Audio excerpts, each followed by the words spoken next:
Hello students, welcome to my channel CG. अब जो हमने फर्स्ट टॉपिक जो पढ़ा था वो हीमोडायनामिक्स और इलेक्ट्रोफिजियोलॉजी ऑफ हार्ट के बारे में पढ़ा था, जो सीवीएस का टॉपिक था। सेम अभी उसके नीचे ही सेकेंड टॉपिक है drugs which are used in CHF, that is your congestive heart failure. So सबसे पहले हार्ट फेलियर क्या है, ठीक है। हार्ट फेलियर जो वर्ड है वो एक मेडिकल टर्म में यूज़ किया जाने वाला शब्द है, ठीक है। इसमें क्या होता है, बहुत ही ज़्यादा ख़राब कंडीशन हो जाती है हार्ट की। नॉर्मली हार्ट जिस तरीके से पंप आउट करके ब्लड को पूरे बॉडी में पहुंचाता है, अब वही सिस्टम ख़राब हो जाएगी तो क्या होगा, हार्ट को जिस तरीके से जिस स्पीड से ब्लड को पंप आउट करना है वो नहीं कर पाता है।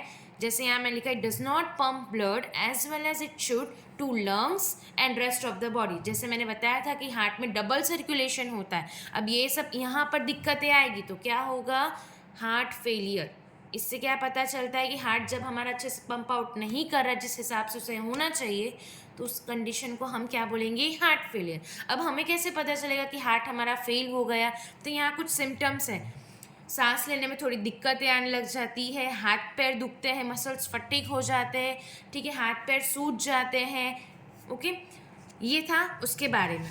अब सेकंड है कि उसके लिए कौन कौन सी ड्रग हम यूज़ कर सकते हैं, ठीक है। ऐसी ड्रग्स जो पॉजिटिव आयनोट्रॉपिक शो कर रही है इफेक्ट, और ऐसी ड्रग्स जो पॉजिटिव आयनोट्रॉपिक इफेक्ट शो नहीं कर रही है। तो यहाँ मैंने कुछ निमोनिक्स रखे हैं, ठीक है। जो शो कर रही है वहाँ मैंने पीसीबी, जैसे आपका साइंस स्ट्रीम में फिजिक्स केमिस्ट्री बायोलॉजी था, उस हिसाब से आप निमोनिक्स, आपको जैसा फाए उस हिसाब से आप निमोनिक्स रखो। मुझे ये फाया तो मैंने ये रखा, ठीक है। पी यानी फॉस्फोडाइएस्ट्रेस इनहिबिटर्स, ठीक है। फॉस्फोडाइएस्ट्रेस इनहिबिटर्स से उनका काम क्या है, जो ब्लड वेसल्स हैं, ठीक है, जो ब्लड वेसल्स है उसको वो रिलैक्स करता है, वाइडन करता है, और क्या करेगा, हमारी बीपी को लो करेगा, ठीक है। उसकी वजह से क्या होगा, सर्कुलेशन भी इम्प्रूव होगा, इसलिए हम ये ड्रग यहाँ दे रहे हैं, ठीक है। अब याद कैसे रहोगे, तो इनाम क्या है, जो पी है हमारा इनाम दे रहा है, ठीक है। तो कैसे याद रखोगे, इनाम रिनॉन, एंड सेकेंड जो है वो है मिल रिनॉन, ठीक है। अब सेकेंड है कार्डियक ग्लाइकोसाइड्स। कॉग्नोसी में हमने कार्डियक ग्लाइकोसाइड्स के बारे में पढ़ा ही है, ठीक है। कार्डियक ग्लाइकोसाइड्स में कौन कौन से एग्जाम्पल्स हैं, डिजॉक्सिन और डिजिटॉक्सिन। कार्डियक ग्लाइकोसाइड का काम क्या है, वो इरेगुलर हार्ट बीट्स को क्या करता है, ट्रीट करता है। इरेगुलर हार्ट बीट्स को क्या करता है, ट्रीट करता है। सी है वो है beta adrenergic agonist. Beta adrenergic agonist वो क्या करेगा, जो हमारे एयरवे मसल्स है उसको रिलैक्स करेगा ताकि इजीली हम ब्रीथ कर पाएँ। यहाँ मैंने शॉर्ट में सब लिखा हुआ है, ठीक है। अब इसमें ड्रग कौन सी यूज हो रही है, नॉरएफिनेफ्रिन, डोब्यूटामाइन एंड डोपामाइन। आप ये भी लिख सकते हो, या तो एड्रीनालिन और नॉर एड्रीनालिन, ठीक है। अब आता है which does not show positive inotropic effect. अब वो शो नहीं करा, यानी बहुत खराब बात हो गई, तो मैंने क्या लिखा, बैड। निमोनिक्स में मैंने क्या लिख दिया है, बैड, यानी बी बर्ड जो यहाँ है वो बीटा 1 एड्रीनोसेप्टर एंटागोनिस्ट है। यहाँ पर जो था वो अगोनिस्ट है, और यहाँ जो है वो क्या है, एंटागोनिस्ट है। और इसका काम क्या है, मायोकार्डियल इन्फ्रेक्शन को प्रिवेंट करता है, ठीक है, और हार्ट फेलियर होने से भी बचाता है। उसके भी स्टेजेस होते हैं, ठीक है। अगर अर्ली स्टेज में हमें पता चल जाए तो हम ड्रग देके, जो मेडिकेशंस देनी है उसे देके हम उसे कंट्रोल में कर सकते हैं, ठीक है। बीटा 1 एड्रीनोसेप्टर एंटागोनिस्ट जो है उसमें ड्रग्स लिखी है मैंने, कार्वेडिलर और मेट्रोप्रोलर, ठीक है। उसके बाद आता है ACEIS यानी एंजियोटेंशन कन्वर्टिंग एंजाइम इनहिबिटर्स। आपने फर्स्ट सेम में एनाटॉमी में ये रेनिन एंजियोटेंशन जो सिस्टम है, ठीक है, वो पढ़ी है, ठीक है। अब इसके अंदर की ड्रग क्या है, रामीप्रिल, एनालप्रिल और लिसिनोप्रिल। याद रखने के लिए न्यूमोनिक्स के तौर पे आप रेल याद रख सकते हो, ठीक है। यहाँ तक क्लियर हुआ, ओके। अब ये क्या काम कर रहा है, ये बीपी को लो करता है, दूसरा रिलैक्स करता है वेन्स को और आर्टरीज को, relaxing the veins and arteries of heart, okay. उसके बाद है डायरेटिक्स। अब डायरेटिक्स क्यों देते हैं, बॉडी के अंदर जो भी सोडियम का लेवल और वाटर का लेवल रिटेंशन ना हो, एक्स्ट्रा अमाउंट में ना रह जाए, इसलिए हम क्या करते हैं, बॉडी में से रिमूव करते हैं। डायरेटिक्स का दूसरा नाम वाटर पिल्स भी बोला जाता है, इसको दूसरा नाम दिया गया है वाटर पिल्स। इसका काम क्या है, सोडियम और वाटर का एक्सक्रीट आउट करवाता है through in the form of urine, ठीक है। अब यहाँ कुछ ड्रग्स लिखे हैं मैंने, टॉर्सेमाइड है, स्पाइरोनोलेक्टोन है, क्लोरथैलिडोन है, हाइड्रोक्लोरथैलिडोन है और ब्यूमेटेनाइड है। मोस्ट प्रोबेबली टॉर्सेमाइड और स्पाइरोनोलेक्टोन जो है उनके कॉम्बिनेशन में ड्रग दी जाती है जो हार्ट पेशेंट्स होते हैं। Up to I think 10 mg तक का दिया जाता है, टॉर्सेमाइड प्लस स्पाइरोनोलेक्टोन। जैसे एग्जांपल मैं भी आपको दे देती हूँ ब्रांड नेम के सबसे, टाइड प्लस 10। ठीक है, यहाँ तक का क्लियर हुआ कि कौन सी ड्रग्स यूज हो रही है। ठीक है, अब आता है ट्रीटमेंट। अब ट्रीटमेंट को आप किस तरीके से याद करोगे, तो देखो मैंने यहाँ कुछ अल्फ़ाबेटिकल ऑर्डर लिखे, ABCDE। ए मीन्स जो आपने ड्रग आगे लिखी है, एंजियोटेंशन कन्वर्टिंग एंजाइम इनहिबिटर से भी आप ट्रीट कर सकते हो। उसमें जो ड्रग्स आए वो आप एक्स्ट्रा लिख सकते हो आपका आंसर बढ़ाने के लिए। सेकेंड है एंटीकोएगुलेंट्स। ठीक है, उसमें कौन आ जाते हैं, वारफेरिन और अपिक्साबेन। ठीक है, डेबिगेट्रन भी आती है।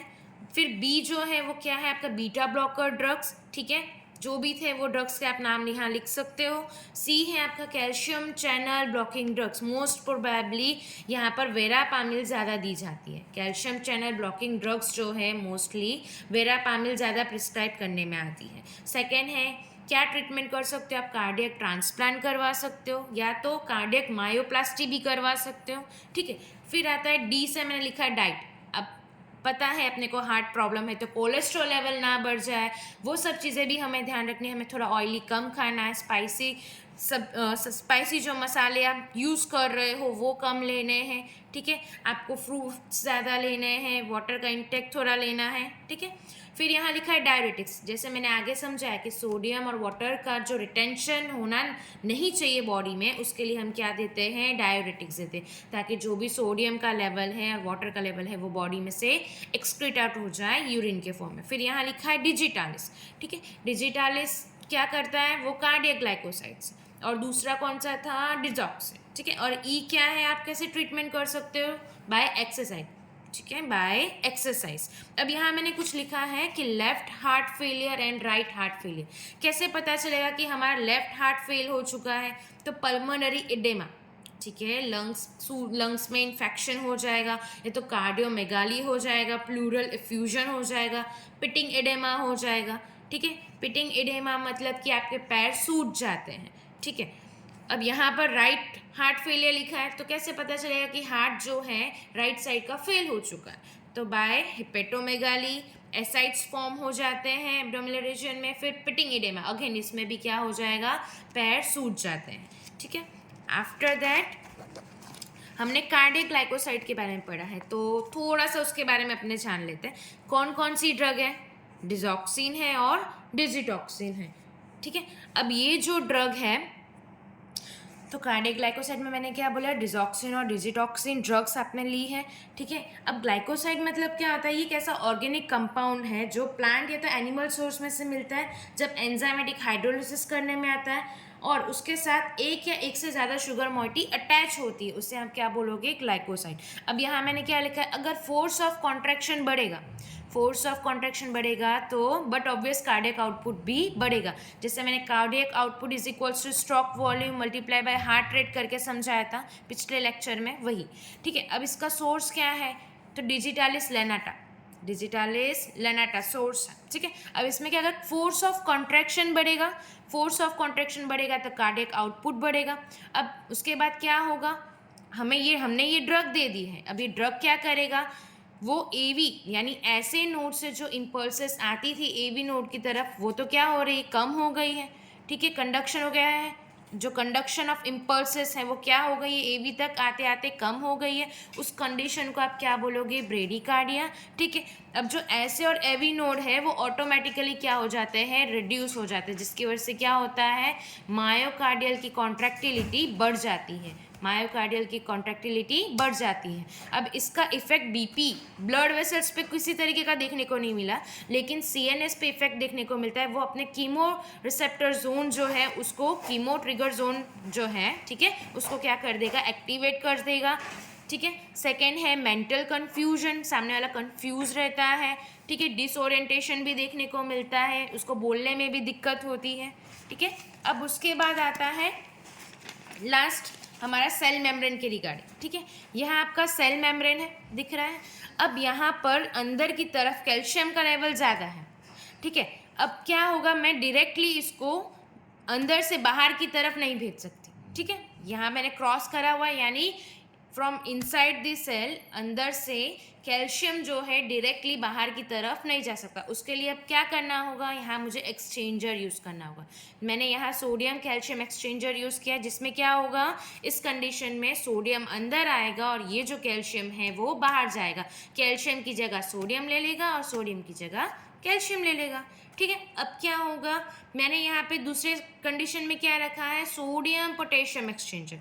क्या रखा है, सोडियम पोटेशियम एक्सचेंजर। तो अब क्या होगा, सोडियम अंदर से बाहर आएगा और पोटेशियम अंदर की तरफ आएगा।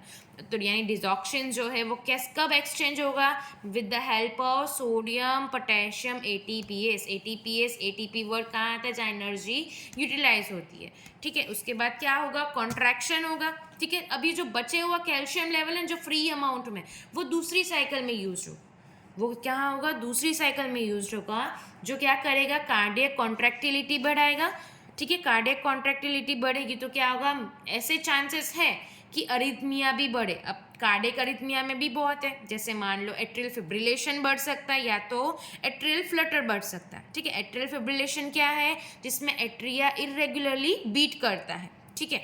और एट्रियल फ्लटर क्या है, जिसमें एट्रिया बीट तो करता है लेकिन रेगुलरली बेसिस पे वो वेंट्रिकल से भी ज़्यादा स्पीड में बीट करता है। आई होप आपका डाउट क्लियर हो गए होंगे। अगर फिर भी किसी को क्वेरी हो तो आप कमेंट सेक्शन पे कमेंट करके बता सकते हैं कि आपको कौन से पॉइंट पे दिक्कत आ रही, ठीक है। Thank you.